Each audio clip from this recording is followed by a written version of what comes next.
नमस्कार, मी डॉक्टर एकता, homeopathic consultant, कॉस्मेटॉलॉजिस्ट, ट्रायकोलॉजिस्ट, Dombivli waste.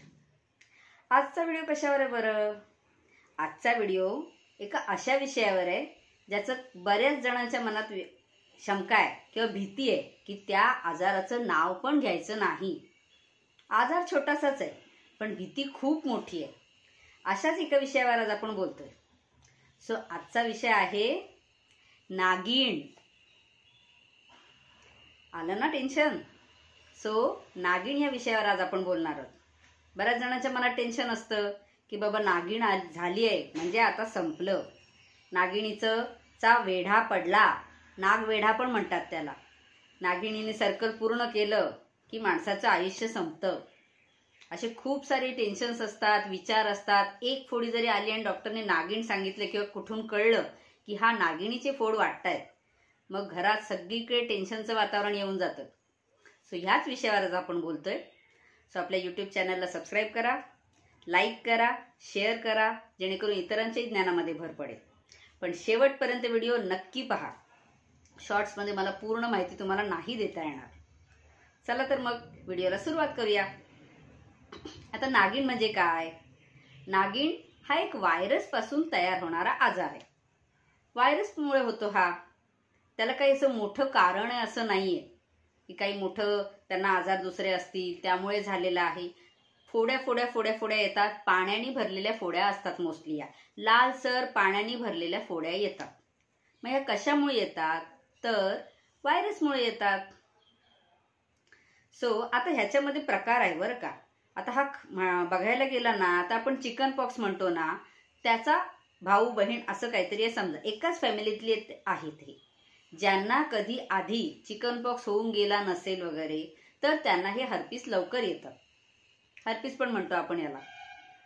तर virus ज्यांच्या बॉडीमध्ये, बरं ह्याचं लक्षात ठेवा, हा आजार निघून गेला, बरा झाला, बरा होतो, 100% हर्पीस बरा होतो, नागिण बरी होते, तरी सुद्धा परत यायचे चान्सेस असतात। आता का? आता याचा व्हायरस आहे ना, तो स्पेशली ब्रेन मध्ये, नर्व्स मध्ये असतो। म्हणजे आपल्याला सिग्नल पोहोचवणाऱ्या ज्या शिरा आहेत ना, त्यांच्यामध्ये हा राहतो। मग ह्या शिरांमध्ये तो सुप्तावस्थेत म्हणजे झोपलेल्या अवस्थेत राहतो, नेहमीच असतो। जसं चिकन पॉक्सचे आपण वॅक्सिन्स घेत होतो, म्हणून वॅक्सिन्समुळे चिकन पॉक्स आज कमी झालेला आहे। पण मग तो तसंच ह्या हर्पीसचा व्हायरस आपल्या ब्लडमध्ये, बॉडीमध्ये म्हणण्यापेक्षा शिरांमध्ये असतो। मग ज्या वेळेला तुमची इम्युनिटी कमी होते, तुमची रोगप्रतिकारक शक्ती कमी होते, कुठल्याही कारणामुळे असो, तुमचं खाणं पिणं नीट जर नसेल, मोठे मोठे आजार खूप काळासाठी झालेले असतील, वयाप्रमाणे डायबिटीस पकडतो, वयाप्रमाणे तुमचं ब्लड सर्क्युलेशन कमी होतं, अशा वेळेला हा मग व्हायरस वरती तोंड काढतो, त्याला मग पसरायला जागा मिळते आणि मग तो स्वतःची सत्ता स्थापित करण्यासाठी येतो। पण तो शिरेवर असतो, नर्व्सवर असतो, म्हणून मग तो त्याच पॅटर्न मध्ये कधी कधी फोड्या बनत बनत जातात। मग आपण म्हणतो एकाच पॅटर्न मध्ये चालल्यात वाढत, ही नागिण आहे। पण असं नाही की दरवेळेला नागिणच असली पाहिजे, त्याला चिकन पॉक्स सोबत डिफरन्शिएट करता आलं पाहिजे। आता मग हे कोण करणार? त्याच्यासाठी डॉक्टरकडे जायला पाहिजे। बरीच जण मग नागिण आहे मग बरेच उपाय करतात। पहिली गोष्ट तर नागिण मध्ये होतं काय? पहिली गोष्ट तर पाणीदार फोड येतात। पहिल्यांदा लालसर पाणीदार फोड येतात आणि मग त्यांना खूप सारी आग होत असते, खाज पण येते कधी कधी, आणि ती नर्व्हवर असल्यामुळे ती नर्व्ह दुखत असते। मग ती ज्या साईडला सप्लाय करते, ज्या साईडला सेन्सेशन देते, त्या साईडला दुखणार। फॉर एक्झाम्पल हातावर आली तर तुमच्या हाताला दुखणं होऊ शकतं। इथे आली आहे, तुमच्या इथल्या भागामध्ये पूर्ण दुखणं असू शकतं। डोळ्याजवळ येते, नाकाजवळ येते, तोंडाजवळ येते, बॉडीवर येते, कुठेही नागिण येऊ शकते। पण तिचं वेळेत निदान लागणं आणि वेळेत डॉक्टरकडे जाऊन औषधोपचार करून घेणं अति महत्वाचं आहे, कारण ही नर्व्सवर काम करते। मग मला सांगा, डोळ्याला ब्लड सप्लाय करणारे आणि डोळ्याला सिग्नल देणार की बाबा डोळे उघडमीट करायचे आहेत, सेन्सेशन्स आहेत डोळ्याचे, त्या शिरेला जर तिने पकडलं, डोळ्याच्या आत पण होते बरं का, तिथे जर अल्सर्स झाले तर तुमची दृष्टी डॅमेज होऊ शकते, तुमचं बघणं त्याच्यावर इफेक्ट होतो। म्हणून ती वेळेत आपल्याला नागिण बरी केली पाहिजे आणि नागिण नक्की बरी होते। बरं, आता 50च्या वरची माणसं, त्यांचं वयाप्रमाणे थोडीशी इम्युनिटी वीक असते, त्यामुळे त्यांना खूप लवकर होतो. पण असं नाही की त्यांच्यातच होते. बरीच जण आहेत, आता लहान मुलांमध्ये सुद्धा निघू शकते, आपल्या मिडल एज मध्ये सुद्धा निघू शकते. काही आजारपण असतील, तुमची धावपळ असेल, लाईफस्टाईल असेल. दर व्हिडिओमध्ये आपण हेच सांगत आलोय की लाईफस्टाईल मस्ट इम्पॉर्टंट आहे प्रत्येक गोष्टीसाठी. लाईफस्टाईल तुमची चांगली नसेल, खाणं पिणं चांगलं नसेल, पोट नीट साफ होत नसेल, मग ब्लड सर्क्युलेशन कसं सुधारणार? इम्युनिटी वीक असेल, सारखं सारखं सारखं सारखं आजारपण येत असेल, मग ती साधी ऍसिडिटी सुद्धा असू शकते, खोकला सुद्धा असू शकतो, वीकनेस, थकवा, झोप नाही होत, ह्या बऱ्याच गोष्टी असू शकतात. या सर्वांमध्ये आपली इम्युनिटी वीक होऊन जाते. मग इम्युनिटी वीक झाल्यानंतर काय होणार? व्हायरसला डोकं वर काढायला चान्स मिळणार. मग ती तिथे नागिण सुरू होते. एकाच ठिकाणी झाली म्हणजे त्याच ठिकाणी परत परत होईल असंही नाही. ती पुढे पुढे कुठल्याही शिरांवर पकडू शकते. इकडे आलीये, नेक्स्ट टाइमला इकडे पण येऊ शकते. पण त्या भागामध्ये खूप दुखत राहतं. पाणीदार फोड आहेत ना, ते वाढत वाढत जातात. ते पाणीदार आहेत तेव्हाच कव्हर केलं तर उत्तम. कधी कधी हे फोड पिकतात सुद्धा. पिकलं तर खूप भयानक दुखणं चालू होतं. नागिण औषधाने बरी होते, पण बऱ्याच वेळा फोड निघून जातात, पण त्या शिरेवर पकडलेल्या असल्यामुळे ती शीर बरेच दिवस किंवा बरेच महिने दुखत राहते. त्यामुळे लवकरात लवकर उपचार करणं फार गरजेचं आहे. स्वतः व्हायरस आहे, व्हायरसचे मेडिसिन आहेत आपल्याकडे, होमिओपॅथीमध्ये आहेत, आयुर्वेदामध्ये आहेत, ॲलोपॅथीमध्ये आहेत. तिन्हीमध्ये व्हायरससाठी या मेडिसिन आहेत.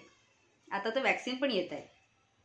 तर त्यामुळे ह्या व्हायरसला वेळेत उपचार केला तर हा व्हायरस निघून जातो, नागिण पूर्णपणे बरी होते.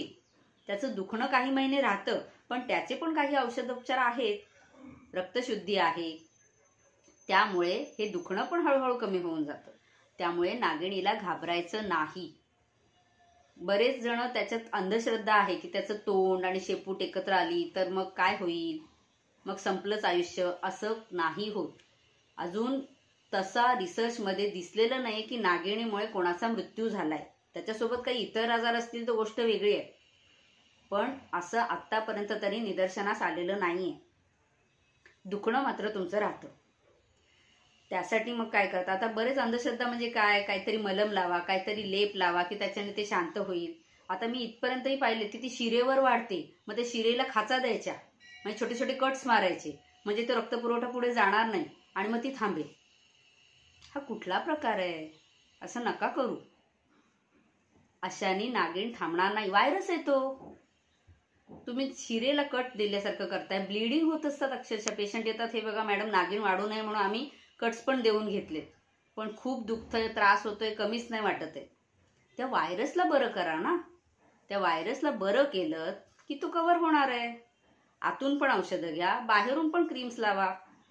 क्रीम्स आहेत, त्याच्यासाठी गोळ्या आहेत, औषधं आहेत. त्याचं नागिण गेल्यानंतर दुखणं थांबायला पण औषधं आहेत, पण ती वेळेत घ्या. पिकली नागिण आणि त्याचा पस जर दुसरीकडे कुठे पसरला तर मे बी परत वाढायचे चान्सेस येतात, आणि ती तेवढीच डीप पण आतमध्ये ब्लडमध्ये फिरत असते. तुमची इम्युनिटी वीक झाली, सगळ्यात महत्वाचं मोठं कारण ते आहे. ते आधी रिपेअर करा, तुमची लाईफस्टाईल रिपेअर करा. आपण म्हणतो गरमी वाढली की नागिण येते. गरमी वाढली म्हणजे काय होतं? ब्लड सर्क्युलेशन डिस्टर्ब होतं, तुमचं खाणं पिणं तेव्हा नीट नसणार, झोप नीट नसणार, शरीर शांत होत नाहीये, त्यामुळे ऍसिडिटी वाढते. त्यामुळे मग आता हे सगळं रक्तपुरवठा डिस्टर्ब करून टाकणाऱ्या गोष्टी झाल्या, इम्युनिटी वीक झाली की मग नागिण वाढणार आहे.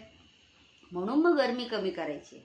आपण म्हणतो गरम गोष्टी त्यावेळेला का खायच्या नाहीये, त्याच्या मागे कारण हे आहे, गरम खाल्लंय म्हणून तुम्हाला नागिण नाही आलीये, पण तुम्ही त्या गरमी अंगात वाढलीये, रक्तात गरमी वाढली, तिखट खूप सारं खाताय, पेस्टिसाइड्स वाले फूड्स खूप सारे खातायत, बाहेरचं खाणं पिणं आहे, पार्टीज आहेत, स्ट्रेस आहेत, रात्रीची जागरण आहेत. ह्या सगळ्याचा परिणाम तुमच्या रक्तावर होतो, ब्लड सर्क्युलेशनवर होतो. ब्लड सर्क्युलेशनवर ह्याचा परिणाम झाल्यामुळे कुठेतरी इम्युनिटी तुमची कंट्रोलमध्ये राहत नाही. आपल्या शरीराला पण नेचरनी खूप छान सिस्टीम दिलेली आहे, ती स्वतःहून स्वतःला बरी करते. मग त्यासाठी तुम्ही याच्यावर कंट्रोल आणला पाहिजे. तुमची इम्युनिटी मजबूत ठेवा की व्हायरस खूप लवकर कंट्रोलमध्ये येतो, आणि सोबत औषधं घ्या. त्यासाठी तुमच्या जवळच्या डॉक्टरकडे, तुमच्या फॅमिली फिजिशियनकडे जाऊन नक्की जाणून घ्या की हा नक्की कुठला आजार आहे, हे नक्की हर्पिसच आहे का. आणि ते निदान लवकरात लवकर झालं, लवकर औषधं चालू झाली की हा आजार नक्की बरा होणार आहे. पुन्हा एकदा तो व्हायरस सुप्तावस्थेत जाऊ शकतो. आणि मग तो एखाद वेळेस तुम्ही इम्युनिटी छान ठेवली तर लवकर नाही येणार. कोणाकोणाला दरवर्षी गरमी आली की होतं. याचा अर्थ गरमीच्या वेळेला तुम्ही जेवणामध्ये काही बदल करत नसाल किंवा तुमच्या राहणीमानामध्ये बदल करत नसाल, त्यामुळे तुमची इम्युनिटी वीक होतीये. मग ते तुम्ही नीट केलं पाहिजे की हर्पीस बरा होणार आहे. कळलं? त्यासाठीच सांगतेय की हर्पीसला घाबरू नका. हर्पीस बरा होण्यासाठी उपचार नक्की घ्या आणि ह्याच्याबद्दलच्या अंधश्रद्धा मनामध्ये बऱ्याच जणांच्या आहेत त्या काढून टाका. हर्पीस पूर्णपणे बरा होऊ शकतो आणि हर्पीस जेवढा लवकर निदान लागेल तेवढ्या लवकर तुम्ही त्या आजारातून मोकळे होऊ शकता. बहुतेक मी बऱ्याच जणांच्या प्रश्नांची उत्तरं दिली असतील. बऱ्याच जणांच्या मनातल्या शंका तुमच्या निघाल्या असतील. व्हिडिओ आवडला असल्यास लाईक करा, शेअर करा, आपल्या YouTube चॅनलला सबस्क्राईब करा. थँक्यू.